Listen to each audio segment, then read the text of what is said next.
নানা কারণেই আসিফ মাহমুদ সজীব ভুঁইয়া বিভিন্ন কারণেই গুরুত্বপূর্ণ আলোচিত। তবে একটি বিশেষ কারণে আজকে আমরা তাকে আমন্ত্রণ করেছি। শিরোনামটা দেখলেই আপনারা হয়তোবা বুঝতে পারবেন। ডক্টর ইউনূসকে কি বাদ দিতে চেয়েছিলেন সেনাপ্রধান? এই প্রশ্ন কেন উঠল? আমরা সাম্প্রতিক সময়ে সরকারের অন্তর্বর্তী সরকারের উপদেষ্টা ডক্টর আসিফ নজরুলের একটি সাক্ষাৎকার দেখেছি। আমরা সাক্ষাৎকারটার শিরোনামটা একটু দেখব, তারপরে বিষয়গুলো।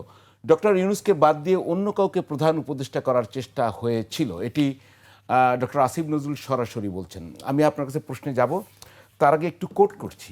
আজকে আমি চাই আপনি একটু ইতিহাসের অংশ হিসেবে উদারভাবে বলবেন আমাদেরকে।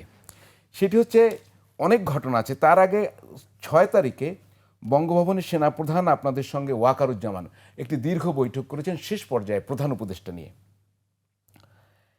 আসিফ নজরুল বলছেন যে সেনাপ্রধানের পারপাসটি ছিল ইউনূস স্যারকে বাদ দিয়ে অন্য কাউকে সরকার প্রধান করা, কিন্তু আপনারা তাকে কনভিন্স করেছেন। এর আগেও প্রফেসর আসিফ নজরুলের সঙ্গে যখন ডক্টর মানে সেনাপ্রধানের কথা হয়েছে, তখনও তিনি একই কথা বলেছেন। তিনি মামলার কথা বলেছেন, অন্যান্য বিষয়ে কথা বলেছেন, সেগুলো আমরা নাই গেলাম।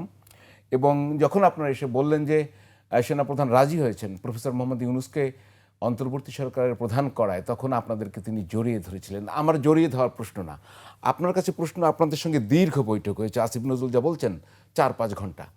কি বৈঠক হয়েছিল একটু উদারভাবে শুনতে চাই। আজকে প্রবলেমটা কি হয়েছিল? সেদিন সকালে প্রথম আমার সেনাপ্রধান ওয়াকারুজ্জামান সাহেবের সাথে কথা হয় 6 আগস্ট সকালে। তো আমাকে প্রথমে বলা হয় যে আমাকে প্রথমে একজন সেনা কর্মকর্তা ফোন করেন। তিনি সম্ভবত ব্রিগেডিয়ার জেনারেল পদমর্যাদা ছিলেন। তিনি সেনাপ্রধানের পিএসও অথবা এরকম কোনো দায়িত্বে হবেন। তো তিনি বললেন যে সেনাপ্রধান আপনাদের সাথে কথা বলতে চান। তো আমি বললাম ঠিক আছে। তারপরে তিনি ফোন দিলেন এবং আমি কথা বললাম। তিনি খুব উদ্বিগ্ন কণ্ঠে বলছিলেন যে দেশের আইন শৃঙ্খলা পরিস্থিতি কন্ট্রোল করা এককভাবে সেনাবাহিনীর পক্ষে আর সম্ভব হচ্ছে না। আমার 70,000 ট্রুপস ফিল্ডে, অ্যান্ড তারা খুবই এক্সস্টেড এবং তারা এটা আর মানে ম্যানেজ করতে পারছে না। এবং কোথাও কোনো পুলিশ নাই, অন্য কোনো প্যারামিলিটারি বা অন্য কোনো আইন শৃঙ্খলা রক্ষাকারী ফোর্স নাই। তো অবশ্যই আমাদেরকে এখন একটা ওয়ে আউট দেখতে হবে, দেশের ভবিষ্যৎ নিয়ে বসতে হবে। আপনারা আসেন, আমরা বসি। তো আমি বললাম ঠিক আছে, বসার বিষয়ে আমি আমার ফেলো অন্যান্য সমন্বয়ক যারা আছেন, যারা সহযোদ্ধা ছিলেন, তাদের সাথে কথা বলে জানাচ্ছি। তো তাদের সাথে আমি কথা বলে ওনাকে জানালাম যে ঠিক আছে আমরা বসতে পারি। তো ওনারা বললেন যে ক্যান্টনমেন্টে বসার বিষয়ে। তো আমরা ক্যান্টনমেন্টের বসার ক্ষেত্রে রাজি ছিলাম না। আগের দিন পলিটিক্যাল পার্টিগুলো ক্যান্টনমেন্টে গিয়েছে, এটা আমাদের পছন্দ হয়নি। আমাদের মনে হয়েছে এটা গণতান্ত্রিক ধারাবাহিকতাকে হুমকির মুখে ফেলতে পারে। তো আমরা তখন প্রস্তাব করেছি যে আমরা ঢাকা বিশ্ববিদ্যালয়ে বসতে চাই। তো সেটাও ওনারা রাজি হলেন না। ওনারা পরে প্রস্তাব করলেন বঙ্গভবনে বসা যায় কিনা। তো তখন আমরা শর্ত দিয়েছিলাম যে সংসদ ভেঙে দিতে হবে। যদি বসতে হয় আমি কেবল একটা জায়গায় আসতো, তাহলে অবশ্যই সংসদ, তখন পর্যন্ত কিন্তু সংসদ বহাল ছিল। তো এবং আমরা আলটিমেটামও জানাই 3 ঘন্টার মধ্যে ভেঙে দিতে হবে, এবং যথারীতি রাষ্ট্রপতি সংসদ ভেঙে দেন। তো তো কথা অনুযায়ী পরবর্তীতে আমরা সন্ধ্যাবেলা সমন্বয়কদের মধ্য থেকে 12 জন ছিলেন, আমাদের শিক্ষকদের মধ্য থেকে ডক্টর আসিফ নজরুল ছিলেন, তারপরে আমাদের তানজিমউদ্দিন স্যার ছিলেন। এই 14 থেকে 15 জনের একটা টিম আমরা বঙ্গভবনে যাই, এবং বঙ্গভবনে বৈঠকটা শুরু হয়। এটা সম্ভবত 5টা কি 6টা নাগাদ। বৈঠকে সবাই ছিল না। বৈঠকে আমি, নাহিদ ইসলাম, মাহফুজ আলম এবং নাসিরউদ্দিন পাটোয়ারি, আমরা 4 জন উপস্থিত ছিলাম আমাদের পক্ষ থেকে, এবং বাকিরা বাইরে ওয়েটিংয়ে ছিল। এবং ওনাদের পক্ষ থেকে সেনাপ্রধান, নৌবাহিনী প্রধান, বিমান বাহিনী প্রধান এবং তাদের সাথে কিউএমজি সহ আরও গুরুত্বপূর্ণ কয়েকজন সেনা কর্মকর্তা ছিলেন। রাষ্ট্রপতি পুরো বৈঠকে ছিলেন না, তিনি শেষে এসেছিলেন একদম উপসংহারের সময়। তো বৈঠকে মূল কন্টেন্টই আমরা সরকারের ধরন কী হবে এই বিষয়গুলো নিয়ে আলাপ করছিলাম। আমরা আমাদের এই আগ্রহের কথা জানিয়েছি যে আমাদের শপথটা ইয়াতে হতে হবে, শহীদ মিনার হতে হবে। কিন্তু ওনাদের আগ্রহের বিষয়টা বরাবরই ছিল প্রধান উপদেষ্টা কে হবে। কিন্তু আমাদের জায়গা থেকে আমরা কিন্তু আপনারা জানেন যে ওই বৈঠকের আগেই 6 তারিখ প্রথম প্রহরে রাত 3টা বাজে তখনই কিন্তু ডক্টর মোহাম্মদ ইউনূসকে প্রধান উপদেষ্টা হিসেবে ঘোষণা করে দিয়েছি, এবং এটা একটা বৈপ্লবিক ভাবে ঘোষণা করা হয়েছে। এটা কোনো শপথ কিংবা কোনো আইনি বাধ্যবাধকতার মধ্য দিয়ে কিন্তু ঘোষণা করা হয় নাই, বা সাংবিধানিক উপায়ে করা হয় নাই। তো আমাদের জায়গা থেকে ওইটা নন নেগোশিয়েবল একটা জায়গা ছিল, বাট ওনারা বারবারই এই বিষয়টাতেই ডিসকাস করতে চান এবং ওনারা কয়েকটা যুক্তি দেন। বিশেষ করে ডক্টর মোহাম্মদ ইউনূস তখন কনভিক্টেড আসামি, ওনার 4 মাসের কিংবা 6 মাসের একটা সাজা ছিল। এবং আরেকটা যুক্তি দেন যে দেশের 30 থেকে 35% ভোটার তো আওয়ামী লীগ সমর্থক। তো এত বড় একটা জনগোষ্ঠী যারা ডক্টর মোহাম্মদ ইউনূসকে পছন্দ করেন না, এমন একজন ব্যক্তিকে আমরা তো প্রধান উপদেষ্টা এমন কাউকে বানাতে চাই যাকে সবাই পছন্দ করে, কিন্তু তাকে তো একটা অংশ পছন্দ করে না। তো ওনার প্রথম বক্তব্যের ক্ষেত্রে আমরা আমাদের অবস্থান জানিয়েছি যে যেই মামলায় উনি আসলে ওনাকে আসলে সাজা দেওয়া হয়েছে সেটা তো একটা রাজনৈতিকভাবে উদ্দেশ্যপ্রণোদিত মামলা, এটা স্পষ্ট। শেখ হাসিনা বলেছে না খালেদা জিয়া এবং ডক্টর মোহাম্মদ ইউনূসকে পদ্মা থেকে টুপ করে নিচে ফেলে দিবে, তো এটা খুবই স্পষ্টভাবে বোঝা যায় রাজনৈতিক উদ্দেশ্যপ্রণোদিত, এটা বিবেচ্য না। এবং দ্বিতীয়ত ওনারা যে যুক্তিটা দেন যে আওয়ামী লীগের সমর্থক, তো তখন আমরা বলেছি যে এই গণঅভ্যুত্থানের পরে আওয়ামী লীগ কি চাইলো না চাইলো বা তাদের ফেলোরা কি চাইলো না চাইলো, এটা এখন আর বিবেচ্য বিষয় না বা এটা এখন আর প্রাসঙ্গিক না। তো এই বিষয়ের উপর ডিপেন্ড করে আমরা আমাদের কোনো ডিসিশনকে প্রভাবিত হতে দিব না।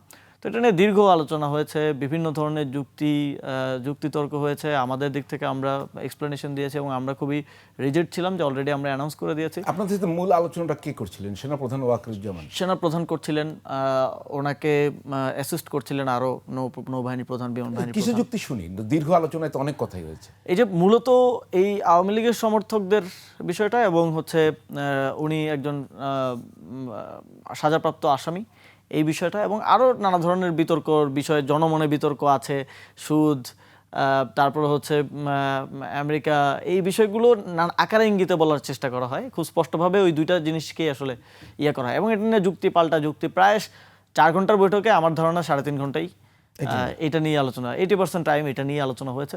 এবং ওনারা বলেছেন যে আপনারা অন্য কাউকে দেখেন, ওনারা ফর ইনস্ট্যান্স ওনারা বলেছেন সালাউদ্দিন আহমেদ হতে পারে, ডক্টর আসিফ নজরুল হতে পারেন, এনিওয়ান এলস। আমাদের ওইটা নিয়ে কয়জনের নাম বলেছিলেন একটু মনে? এই দুইজনের নামই আমার যদ্দূর মনে পড়ে বলেছিলেন। সালাউদ্দিন আহমেদ যিনি অর্থ উপদেষ্টা ছিলেন, ডক্টর আসিফ নজরুল, এই দুজনের নাম বলেছিলেন। সেনাপ্রধানের প্রস্তাব ছিল এরকম। হ্যাঁ, উনি বলেছিলেন এই দুইজনের একজন হতে পারে অথবা অন্য কেউ হতে পারে, ডক্টর মোহাম্মদ ইউনূস না। মানে ওই জায়গাটায় ওনারা খুব রিজিড।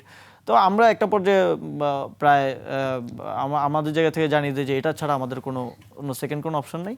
যদি আপনারা রাজি না হন তাহলে কিছু করার নেই, আমরা আমাদের মতো করে, আমরা তো অলরেডি ওনাকে ঘোষণা করে দিয়েছি, আমরা আমাদের মতো করে এটা ক্লেম করে নিব। তো তারপরে শেষ পর্যন্ত অনেকটা মানে মাঝখানে বিরতি ছিল কিছুক্ষণের, এবং ওনারা সম্ভবত বিরতির সময় ওনারা রাষ্ট্রপতির সাথেও কনসাল্ট করেছেন অথবা অন্য কোথাও কথা বলে থাকতে পারেন। তো একদম শেষে এসে যখন দেখলেন যে আমরা একেবারেই নাছোড়বান্দা এবং এটা ছাড়া আলোচনা কোনো দিকে এগোচ্ছে না, তখন উনি একটা কথা বললেন যে বুকে পাথর চাপা দিয়ে এটা আমি মেনে নিচ্ছি।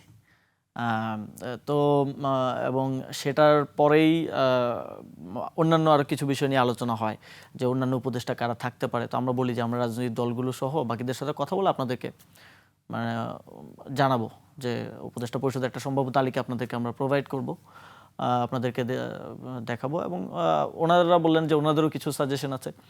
তো আমি বললাম সেগুলো আমাদেরকে দেন, আমরা রাজনৈতিক দলগুলোর সাথে কথা বলে সেগুলো ভেরিফাই করে নিব এবং ডক্টর মোহাম্মদ ইউনূসের সাথেও কথা বলবো। তো সেখানে মিটিং শেষ হয় এবং রাষ্ট্রপতি আসেন।